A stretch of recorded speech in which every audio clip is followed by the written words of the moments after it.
ఎన్నికల ముందు వైసీపీకి బిగ్ షాక్ తగిలింది. ఏపీ డీజీపీ రాజేంద్రనాథ్ రెడ్డిపై కేంద్ర ఎన్నికల సంఘం కొరడా ఝళిపించింది. డీజీపీని బదిలీ చేయాలంటూ కేంద్ర ఎన్నికల సంఘం సీఎస్ కు ఆదేశాలు జారీ చేసింది. డీజీపీ రాజేంద్రనాథ్ రెడ్డి వైసీపీకి అనుకూలంగా పనిచేస్తున్నారని విపక్షాలు పలుమార్లు ఎన్నికల సంఘానికి ఫిర్యాదు చేశాయి. దీనిపై స్పందించిన ఈసీ డీజీపీని మార్చాలని ఏపీ సీఎస్ ను ఆదేశించింది. దీంతో వైసీపీకి ఎన్నికల ముందు బిగ్ షాక్ తగిలింది.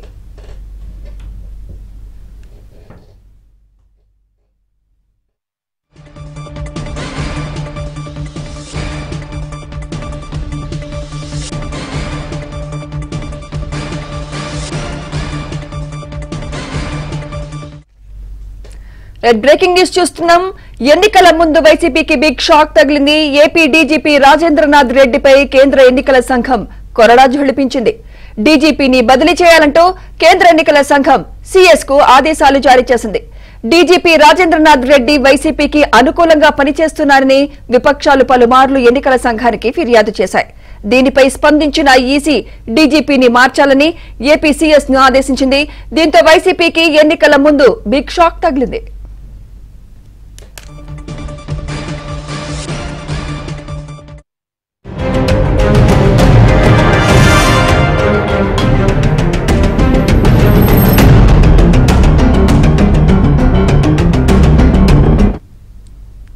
ఇదే అంశంపై మరింత సమాచారం మా ఏపీ బ్యూరో చీఫ్ రామారావు అందిస్తారు. రామారావు. సుమిత్ర, ఆంధ్రప్రదేశ్ డీజీపీ కేవీ రాజేంద్రనాథ్ రెడ్డిపై ఎన్నికల సంఘం వేటు వేసింది. ఆయన వెంటనే ఎన్నికల విధులతో సంబంధం లేని పోస్టుకి బదిలీ చేయాలి అని చెప్పి చీఫ్ సెక్రటరీని ఆదేశించింది. ఆయన స్థానంలో 3 పేర్లతో ప్యానెల్ పంపించాలి అని కూడా కొద్ది క్షణాల క్రితం ఉత్తర్వులు జారీ చేసింది. ముఖ్యంగా రాష్ట్రంలో జరుగుతున్న సంఘటనలపై కేంద్ర ఎన్నికల సంఘం సీరియస్గా ఉంది. రాష్ట్రంలో తెలుగుదేశం, జనసేన, బీజేపీ కార్యకర్తలపై దాడులు, అదేవిధంగా నిన్న అనకాపల్లిలో బీజేపీ లోక్సభ అభ్యర్థి సీఎం రమేష్ పై జరిగిన దాడి, దీంతో పాటు గత 15 రోజుల నుంచి కూడా రాష్ట్రంలో వరుసగా తెలుగుదేశం పార్టీ కార్యకర్తలపై దాడులతో పాటు డీజీపీ వీటన్నిటిని కూడా కంట్రోల్ చేయలేకపోతున్నారని, అదేవిధంగా లా అండ్ ఆర్డర్ విషయంలో కూడా అన్ని పార్టీలను సమంగా చూడకుండా అధికార పార్టీకి వంతపాడుతున్నారు అని చెప్పి కూడా కేంద్ర ఎన్నికల సంఘానికి కుప్పలు తెప్పలుగా ఫిర్యాదులు వెళ్తున్నాయి. డీజీపీతో పాటు సీఎస్ను కూడా వెంటనే బదిలీ చేయాలి అని చెప్పి రాష్ట్రంలో టీడీపీతో పాటు అన్ని పక్షాలు కూడా ముక్తకంఠంతో కేంద్ర ఎన్నికల సంఘంతో పాటు రాష్ట్ర సీఈఓ కూడా విజ్ఞాపన పత్రాలు ఇచ్చాయి. అయినప్పటికీ కూడా ఇన్ని రోజుల నుంచి జాప్యం చేస్తూ వచ్చిన కేంద్ర ఎన్నికల సంఘం నిన్న సీఎం రమేష్ పై జరిగిన దాడి ఘటన తర్వాత తీవ్రంగా స్పందించింది. వెంటనే దీనిపై చర్యలు తీసుకోవాలని చెప్పి ఆదేశించినప్పటికీ ఈ రోజు సాయంత్రం వరకు కూడా ఎటువంటి చర్యలు తీసుకోకపోవటం, ఇదే సమయంలో సీఎం రమేష్ పై దాడి జరిగితే దాడి చేసిన వాళ్ళ మీద కేసు పెట్టకుండా ఆ గ్రామానికి అనుగాని పరిస్థితుల్లో వెళ్లారు అని చెప్పి సీఎం రమేష్ పైనే ఉల్టా కేసు పెట్టడంతో కూడా ఈ మొత్తం వ్యవహారాలు కూడా బీజేపీ హైకమాండ్ కూడా చేరాయి. దీంతో పాటు కేంద్ర ఎన్నికల కమిషన్ కూడా ఫిర్యాదు చేశారు. అదేవిధంగా తెలుగుదేశం పార్టీకి సంబంధించిన కార్యకర్తలు అనేక మందిపై కూడా పెద్ద ఎత్తున కేసులు నమోదు చేయటం, ఎన్నికల సమయంలో కూడా అధికార పార్టీకి వంతబాడుతున్నారు పోలీసులు పలు ప్రాంతాల్లో అని చెప్పి కూడా పెద్ద ఎత్తున ఫిర్యాదులు అందాయి. ఈ రోజు మధ్యాహ్నం ధర్మవరంలో తెలుగుదేశం జాతీయ అధ్యక్షుడు చంద్రబాబు నాయుడు కేంద్ర హోంమంత్రి అమిత్ షాతో భేటీ అయ్యారు. ధర్మవరంలో సత్యకుమార్ తరఫున ప్రచారం చేసేందుకు కేంద్ర హోంమంత్రి అమిత్ షా ధర్మవరం వచ్చారు. అక్కడ ఇద్దరు కూడా ఒకే వేదికపై మాట్లాడారు. ఆ తర్వాత వీళ్ళిద్దరూ కూడా కొద్దిసేపు ఏకాంతంగా భేటీ జరిగింది. ఈ భేటీలో కూడా రాష్ట్రంలో తాజా రాజకీయ పరిణామాలు, అదేవిధంగా పెన్షన్లకు సంబంధించిన వ్యవహారాలతో పాటు రాష్ట్రంలో లా అండ్ ఆర్డర్కి సంబంధించి అధ్వాన్నంగా మారింది అని చెప్పి ఇప్పటికీ కూడా కొంతమంది పోలీసు అధికారులు ఇష్టం వచ్చినట్టే వ్యవహరిస్తున్నారని, అదేవిధంగా తమకు అనుకూలంగా వ్యవహరించాల్సిన అవసరం లేదు కానీ ఏదైనా సంఘటన జరిగినప్పుడు నిజాయితీగా నిర్భయంగా వ్యవహరించాలి అని చెప్పి ధర్మం ఎటువైపు ఉంది, న్యాయం ఎటువైపు ఉందో చూసి కేసులు పెట్టాలని, అలా కాకుండా ఇప్పటికీ కూడా ఏకపక్షంగా కొంతమంది పోలీసు అధికారులు వ్యవహరిస్తున్నారని కూడా చంద్రబాబు నాయుడు ఫిర్యాదు చేశారు. అదేవిధంగా తెలుగుదేశం పార్టీకి సంబంధించిన కార్యకర్తలను అనేక నియోజకవర్గాల్లో ఈ రోజు వరకు కూడా దాడులు చేయటం ఏంటి అని కూడా ఆయన ప్రశ్నించినట్టు తెలిసింది. దీంతో పాటు నిన్న మీ పార్టీకి సంబంధించిన అనకాపల్లి లోక్సభ అభ్యర్థి సీఎం రమేష్ పై జరిగిన దాడి, ఆ తర్వాత కేసును పెట్టిన అంశానికి సంబంధించి కూడా ఆయన అమిత్ షా దృష్టికి తీసుకువెళ్లారు. దీంతో పాటు రాష్ట్రంలో వివిధ నియోజకవర్గాల్లో తెలుగుదేశం పార్టీకి సంబంధించిన కార్యకర్తలపై కావాలని కేసులు పెట్టి రేపు పోలింగ్ రోజు వాళ్ళందరినీ కూడా మీ మీద కేసులు ఉన్నాయి కాబట్టి మీరు పోలింగ్ ఏజెంట్లుగా రావడానికి వీల్లేదని 24 గంటల ముందు వీళ్ళందరినీ కూడా కూడా బైండ్ ఓవర్ చేయించేందుకు ప్రయత్నం చేస్తున్నారు అని కూడా టీడీపీ అధినేత చంద్రబాబు నాయుడు ఆగ్రహావేశాలు వ్యక్తం చేశారు. ఇది ఫెయిర్ అండ్ ఫ్రీ పోల్ ఎలా అవుతుంది అని కూడా ఆయన ప్రశ్నించినట్టు తెలిసింది. ఈ నేపథ్యంలోనే అమిత్ షా ఈ వ్యవహారంపై కూడా నిన్ననే కేంద్ర ఎన్నికల సంఘానికి మేము ఫిర్యాదు చేశాము అని కూడా చంద్రబాబు చెప్పినట్టు తెలిసింది. ఇప్పటికే కేంద్ర ఎన్నికల సంఘానికి రాష్ట్రంలో పెన్షన్ల పంపిణీకి సంబంధించి జరుగుతున్న అకృత్యాలు, అదేవిధంగా సచివాలయాల్లో ఇచ్చే పెన్షన్ని మేము ఇంటికి తీసుకువెళ్ళి ఇవ్వమంటే అలా కాకుండా బ్యాంకుల్లో వేసి వృద్ధులు ఇప్పటికే 10 మంది చనిపోయారని, ఏప్రిల్లో 36 మంది చనిపోయారు, దీంతో 46 మంది చనిపోయారు. దీనికి కారణం ఎవరు, ఈ పాపం ఎవరు మూట కట్టుకోవాలి అని చెప్పి కూడా నిలదీసినట్టు తెలిసింది.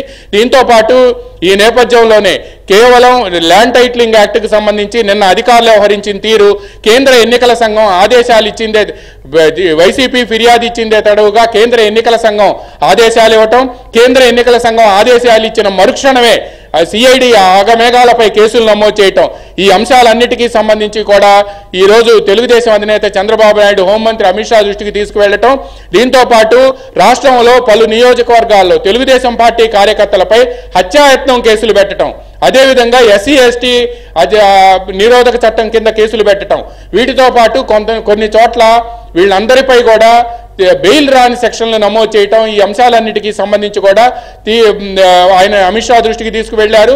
దీంతో పాటు కేంద్ర ఎన్నికల సంఘానికి కూడా దీనికి సంబంధించి చంద్రబాబు నాయుడు ప్రత్యేకంగా 2 రోజుల క్రితం లేఖ రాశారు. అంతకుముందు బీజేపీ రాష్ట్ర అధ్యక్షురాలు దగ్గుబాటి పురంధేశ్వరి కూడా లేఖ రాశారు.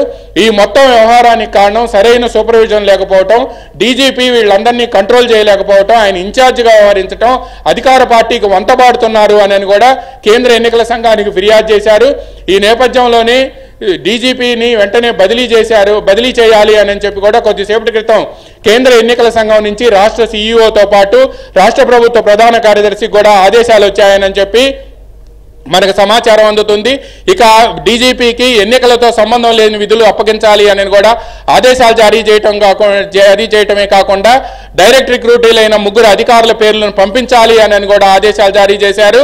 ఈ 3 అధికారుల పేర్లను డీజీపీ వెంటనే తక్షణమే రిలీవ్ అవటం, ఆ తర్వాత ఈ 3 అధికారుల పేర్లు కూడా రేపు ఉదయం 11 గంటల్లో పంపించాలి అని చెప్పి ఆదేశాలు జారీ చేశారు. దీంతో ఆ తర్వాత ఏబి వెంకటేశ్వరరావు ఇప్పుడైతే ఆయన సస్పెన్షన్ లో ఉన్నారు, బట్ ఆ సస్పెన్షన్ కూడా లిఫ్ట్ అవుతుంది అని అంటున్నారు. ఏబి వెంకటేశ్వరరావుతో పాటు ద్వారకా తిరుమలరావు మరొకళ్ళ పేరు కూడా వెళ్లే అవకాశం ఉంది అని చెప్తున్నారు. ఇప్పుడు ఎవరు డీజీపీ అవుతారు అని చెప్పి కూడా ఆంధ్రప్రదేశ్లో పెద్ద ఎత్తున చర్చ జరుగుతుంది. అయితే డీజీపీ బదిలీతో వైఎస్ఆర్ కాంగ్రెస్ పార్టీకి అధికార పార్టీతో అంటగాగుతున్న అధికారులు ఎవరైతే ఉన్నారో వాళ్ళందరికీ కూడా డీజీపీ బదిలీ హెచ్చరిక అని చెప్పి కూడా తెలుగుదేశం పార్టీ వర్గాలు చెప్తున్నాయి. వీటన్నిటికీ మించి రాష్ట్రంలో తెలుగుదేశం పార్టీ నేతలు కార్యకర్తలు, అదేవిధంగా జనసేన నేతలు పార్టీ కార్యకర్తలు, బీజేపీకి సంబంధించిన సాక్షాత్తు అనకాపల్లి ఎంపీ అభ్యర్థి సీఎం రమేష్ పై జరిగిన దాడి, ఆయన కార్ల అద్దాలు ధ్వంసం చేయటం, ఈ నేపథ్యంలోని ఇటువంటి సంఘటనలు జరిగితే రేపు పోలింగ్ ఎలా జరుగుతుంది, ఎంత ప్రశాంతంగా వీళ్ళు నిర్వహించగలుగుతారు అనే అంశంపై కూడా కేంద్ర ఎన్నికల సంఘానికి పలువురు నేతలు తీవ్ర అభ్యంతరం వ్యక్తం చేయటమే కాకుండా కనకమేడల రవీంద్ర కుమార్ నిన్న కూడా వెళ్లి డీజీపీని సిఎస్ని వెంటనే బదిలీ చేయాలి అని చెప్పి కేంద్ర ఎన్నికల సంఘానికి విజ్ఞాపన అందజేశారు. ఈ నేపథ్యంలోనే ఈ రోజు కొద్ది క్షణాల క్రితమే డీజీపీని వెంటనే బదిలీ చేయాలి అని చెప్పి రాష్ట్ర ప్రభుత్వ ప్రధాన కార్యదర్శికి కేంద్ర ఎన్నికల సంఘం ఆదేశాలు జారీ చేసింది.